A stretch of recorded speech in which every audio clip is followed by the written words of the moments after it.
I like camping. I like riding bikes. So what happens when you put both of those things together? You get bikepacking. So what's bikepacking?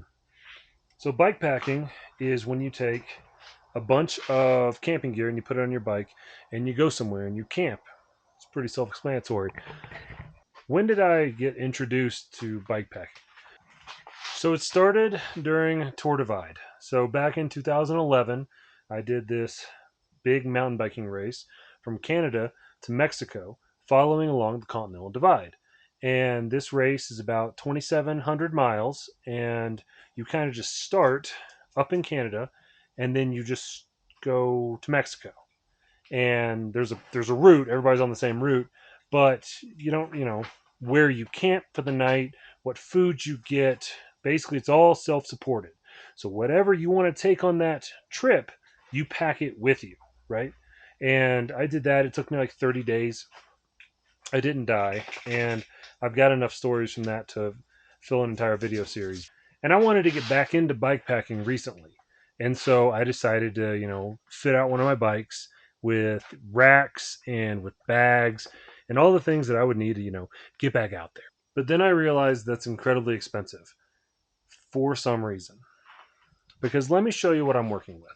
This is the bike that I'm setting up. This has been my random kind of commuter slash camping bike slash take the dogs on a hike bike. I use it for all sorts of stuff. I've got platform pedals on it. It's just a real simple mountain bike, alloy frame. I've done some upgrades, got some carbon bits here and there. It's got a big, nice, wide gear ratios in the rear, and just running pretty much standard cross-country tires.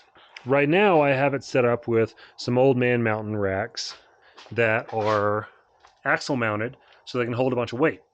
And you might notice, now where did I get these really cool panniers? Those are kind of neat. You don't really see those in the bike packing world. So when it comes to actually like bike packing and really just like bike bags in general, there's really two options that most people go for.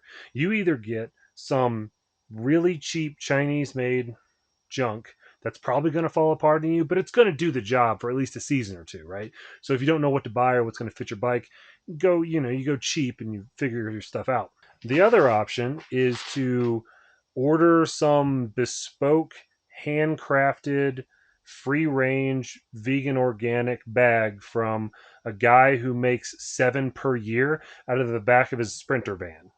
However, there is a third secret option: military surplus. Okay. Now, again, it's either cheap Chinese stuff or really, really, really bespoke, expensive stuff. There's a third option. This is a sustainment pouch. These are made to kind of attach via a universal attachment method to a backpack and increase the ability of a soldier to carry stuff, right? Like, it's called a sustainment pouch for a reason.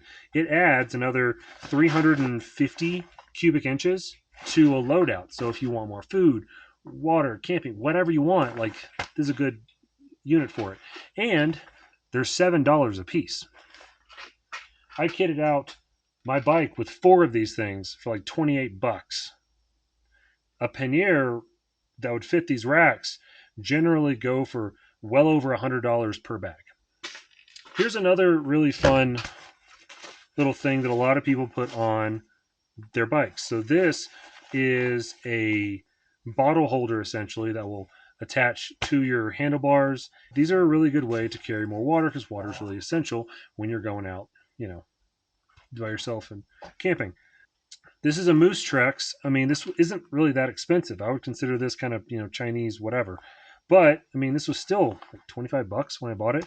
And these things go up to like $65 for just a thing that holds a bottle. This, I didn't pay for. This was sent to me when I made an order. I don't know how I got it. But, strong attachment method, holds an entire Nalgene and is a fraction of the cost. You can find these at almost any military surplus outlet. You can find others that even have pouches and stuff on them. So again, this would attach usually to like a bag or a backpack, and you can easily attach this to your bike. This was actually hanging out in my garage. I'm pretty sure this is a 1960s like canvas check bag, like literally from Czechoslovakia. Um, I might have paid $5 for this thing. It was just like an add-on, so I could get free shipping, and like I use it to carry a bunch of like clothing and stuff to races. I don't know. Like I needed a bag, I just grabbed one for my stash. So I put together sort of a list for a bunch of bags that are pretty standard for people when they go bike packing or just riding in general. And I wanted to show that there are options in the military surplus world. So first off, panniers. These are what you attach to the racks. You have the Relevant Designs Nano, right? That's $125. The REI Co-op brand, which is $100. You've got the Burley brand, which is a smaller bag, actually smaller than the sustainment pouches. It's $50. That's the cheapest one I could find. You've got the North Saint bags, the micro panniers. That's $125. The Ortlieb Sport Packer is $125, and then the Anywhere Biking Pannier is $170. And again, that's just for one bag. Compare this to, say, the sustainment pouches, which are, again, about the same size. They're about $7 a piece. What about like handlebar bags, right? This is another option where you could probably find something in the surplus market. Going over what's new, I would say you have the REI brand large bag, which is about $100. Ortlieb makes a bag for $175. You have the Relevant Designs handlebar harness and roll. That entire system's $200. And you've got the miniature roll bags, which are less pricey, but still like they're very small. So the REI miniatures are $40. The Ortlieb miniature is $90. And again, these are like 100 to maybe 200 cubic inch bags. There are tons of different bags out there that you could choose that you can attach to your bike. So you've got the assault pouch, the Philby assault pouch. It's a classic one. It's $16 for a 200 cubic inch bag. You've got a Belgian canvas shoulder bag. That's kind of nice. That's only $18.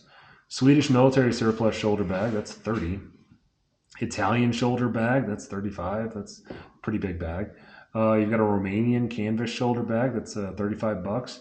You've got this weird Dutch helmet bag. That would work. That's a big bag. It's 1,400 cubic inches.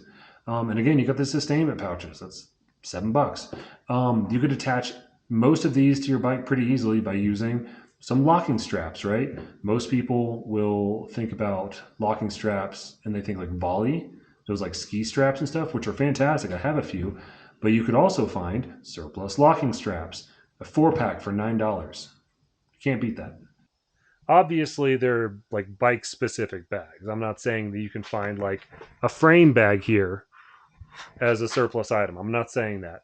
But you can really make your money stretch if you just kind of think outside the box and look toward more, let's say, military surplus stuff for a lot of your normal bags. There are a ton of different types of bags that you could potentially buy, like any sort of bar bag, any sort of like fork mounted bag, any sort of bag that you would want to either commute or to camp with. I promise you, there's probably a form factor that exists inside the military surplus space that's going to be, a tenth to a fifth the price of something you would buy at REI. And most of the time, these things are basically brand new. Like this is like a brand new unissued pouch. So it's not like you're getting a bunch of salty crap that's got blood on it and shit. So why don't people do this? I'm not sure. I don't think this really does get out that much because of a couple of things. Bike packing and camping and stuff on the internet, it's all about this glitz and glam. Like you see these pictures of people with all of their gear, on the ground, they're laying in it. Like, oh, I hate those pictures. But it's there's an excitement to buying the new stuff. Like if you were on social media and you see these people doing this really cool activity and you want to get in on that, you want to go out and buy all the stuff brand new. It smells nice. It's like you go to that REI, you go to these stores and like, I'm going to get this ultralight tent and this and this and this. People do this with all sorts of hobbies, right? But one thing is, I don't think that there's a big overlap between people that really like riding their bike and camping together and also know about military surplus stuff. Like, obviously they know it exists, but um, like, really, like, that's not that overlap. That's a Venn diagram, right? And like, I'm one of the few people right there in the middle. You likely will never see a military surplus bag on the Radivist.com or Bikepacking.com or any of those websites whose job is to sell you overpriced equipment, because that's what it is. All that equipment is good, don't get me wrong, but there are other options. And I think that's the whole point of the video, is that I just want people to know that there are other options out there when you're looking for these types of bags. So hopefully you'll learn something. In the meantime, I've got a bunch of routes planned for this year. I'm going to be doing a bunch more bike packing, so stay tuned for that.